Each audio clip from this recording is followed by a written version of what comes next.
Hindi. Sir, Chankapur dam से यानी ठेंगोड़ा बंधारे से 25,000 से 4 cusec पानी बह रहा है गिरना नदी में। और यहाँ पे जो गिरना नदी के पास जो आदिवासी बस्ती है, तो यहाँ पे एक 15 से 20 कुटुंब और 60 से 70 लोग थे। तो आदरणीय तहसीलदार सोनोने साहब, आदरणीय पीआई जाधव सर और हमारी महापालिका की टीम ने वो 60-70 लोगों को ऊपर बाहर निकाले हैं। और उनका जो आगे की जो खाने पीने की जो व्यवस्था है वो हम करने वाले हैं।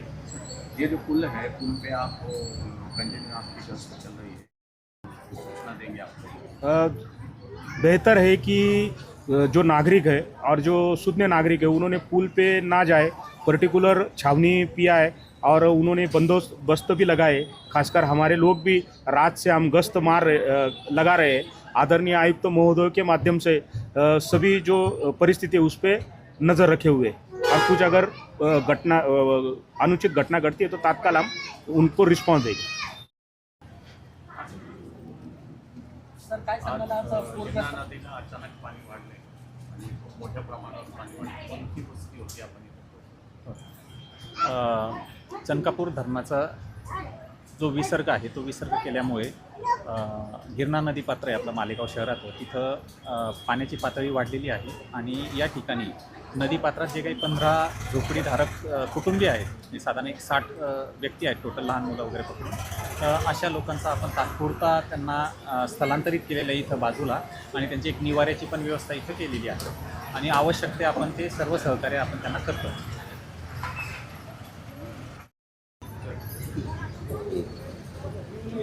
आज या ठिकाणी गिरणा नदीमध्ये पाण्याची पातळी वाढलेली आहे आणि धोकादायक पातळी आहे।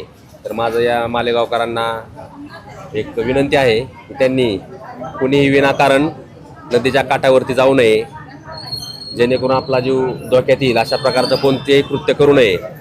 आम्ही त्या ठिकाणी बंदोबस्त लावलेलाच आहे, परंतु माझे नागरिकांना विनंती आहे की त्यांनी प्रशासनाला सहकार्य करावे आणि आवश्यकता असेल त्यानुसारच काम करावे। विनाकारण कोणीही नदीच्या आसपास किंवा पुलावरती बघायला असे काही प्रकार करू नये, किंवा कोणी पाण्यात उड्या पोहायला येणार असे कृत्य टाळावेत, आता त्यांच्यावरती कारवाई करण्यात येईल।